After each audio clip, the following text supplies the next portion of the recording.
আজ আমি এসেছিলাম একটা চায়ের দোকানে, আর কেন জানি না এখানে আসার পর থেকে মনে হচ্ছে এই দোকানটা যেন আমার। আর এখানে আসার পর সেই স্কুলের কথা মনে পড়ে গেল। মানে এখানকার বেঞ্চটা কালার সবুজ ছিল, বাট স্কুলের বেঞ্চটা খয়েরি কালার ছিল। আর এখানে বাঁশ দিয়ে তৈরি সুন্দর বেঞ্চও করা ছিল। তাই আমি ভাবলাম এখানে একটু বসবো, বাট এখানে বসার পর তো আমার অবস্থাটা পুরো খারাপ হয়ে যাচ্ছিল। আর এই বেঞ্চের সব জায়গাগুলো ঠিক ছিল, বাট আমি যে এখানে বসেছি সেইখানেই নিচে কেন বাঁশটা ছিল না জানি না।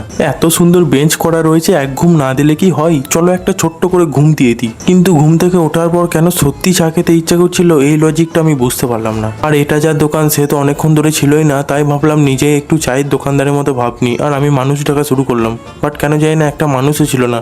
মানে দোকানদারের সঙ্গে মানুষজন উধাও পুরো। আর শুধু যে চা বিক্রি করছি তা কিন্তু নয়, দেখো এখানে আমি টিকিটও বিক্রি করছিলাম, কিন্তু সেম অবস্থা, এখানে কোনো কাস্টমার নেই। আর এখানে এই জিনিসটা কি, মানে চা নাকি অন্য কিছু? আর এই দোকানটার পিছনে একটা রাস্তা ছিল একটা মাঠে যাওয়ার, তো আবার কি আমিও মাঠে যাওয়া শুরু করি। এই মাঠটা খুব সুন্দর ছিল আর অনেকটা বড়ও ছিল।